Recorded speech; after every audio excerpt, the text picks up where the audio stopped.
Hi guys, welcome back to my channel. So last week I shared with you guys how I prepared for Dele C1 exam. If you haven't watched that video and you are also preparing for Dele C1, please go check that one out.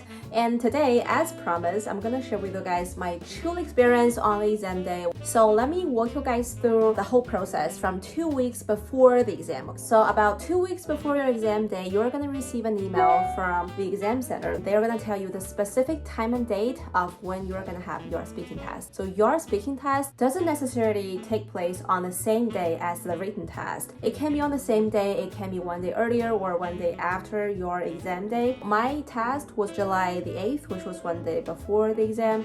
So I arrived about half hour before the exam time, but that was not necessary at all because they wouldn't allow me wait inside the school and I had to wait outside of the school for like 30 minutes. 5 minutes before your exam time, you are allowed to enter the school and there will be a teacher checking your ID. And then as you know, the first speaking task is to read an article for 20 minutes and then you are going to give a summary of that article. There will be a teacher handing over 2 articles to you, but you can only read the title of the front page. Of course, you're going to choose the topic that you feel most comfortable talking about. And after you've made your choice, they're going to give you a piece of paper for you to take notes, and then you enter the preparation room, which you're going to share with a bunch of other people. Also here, you can take all the notes in the world you want on that piece of paper, but you cannot mark anything on that article that they gave you because you cannot bring that same article inside the exam room. 20 minutes later, they're gonna take back that article and you can take your notes to the exam room. The examiner is gonna ask you, so which one of these articles did you choose just now? And they're gonna give you that article again in the exam room for you to refer to. I think it's crucial that you go through the beginning of the summary like 2 to 3 times before you enter that exam room, because I think it's very important to leave a good first impression, which is the beginning of the summary. So you're gonna wanna sound confident and as fluent and smooth as possible, and especially at the beginning of the speech. That's my 2 cents. I mean, after all, it's just a conversation. I think it's important that you make the examiner or the people that you are talking to comfortable. I don't think it's important to talk that fast, but it's important to enunciate and bear in mind that the speaking test is just like one of these 4 sections. So even if you don't do well in the speaking test or you think you haven't done well enough in the speaking test, doesn't mean that you're gonna fail it or you cannot pass the whole exam. So do not let what happened on the speaking test affect your mood. And then let's talk about possible situations that you're gonna encounter on the exam day. I don't know if what I've been through is something like normally happen or it's just luck. No, in each exam room there's gonna be somebody there watching the students, and that person, to be honest, is the only person that makes the noise. So I'm not that sensitive of a person, but the thing is, I sat on the front row and that senor watching the exam, he was just sitting right across the desk. We were practically sharing the same desk. All the tiny little sound that he made couldn't be heard by anybody else but me. Geographically, we were too close. I mean, I get it, it's super boring if you have to watch the students do an exam for 3 hours and a half.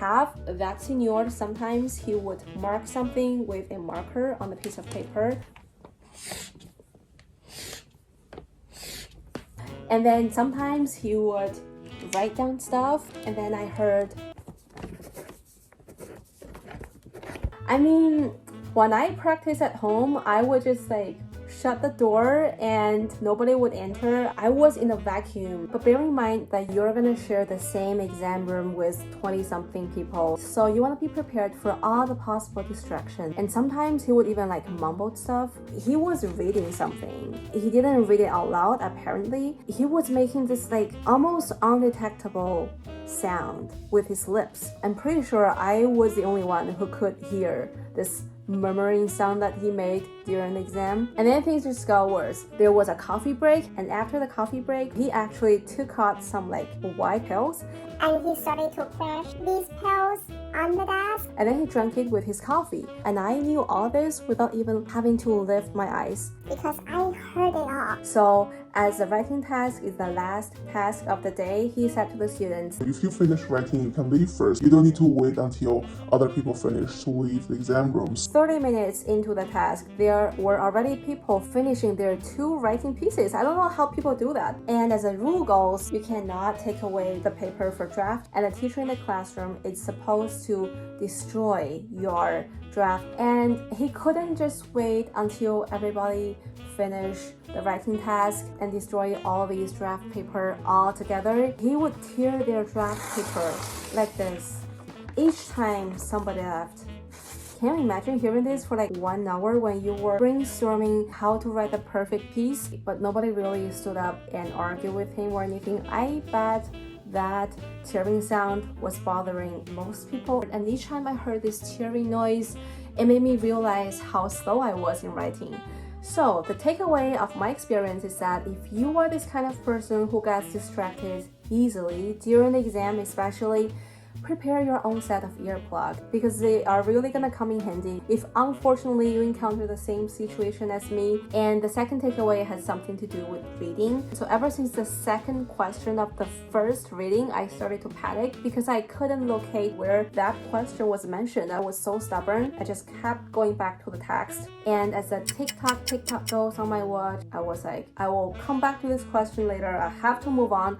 I couldn't spend all my time on this one single question. So I made the call and I decided to just let this go. So remember, it's not the end of the world if you got stuck in one of the questions. That's perfectly normal. And when that happens, you have to tell yourself again and again, you can do this. You've been practicing for so long. You've been trained for this moment. This is your moment to shine. So I think it's essential to adjust your mood during the exam. No matter what kind of noise is out there, no matter if you can find the answer to one of these questions, just tell yourself you can do this. And yeah, I think that's the highlight that I want to share about my whole exam experience. If you have any questions, leave a comment down below. I will also make another video about how I study Spanish, in general, how I eventually improved my Spanish. Anyway, so yeah, that's the video for today. I hope you've enjoyed it, and I'll see you guys in the next one. Ciao.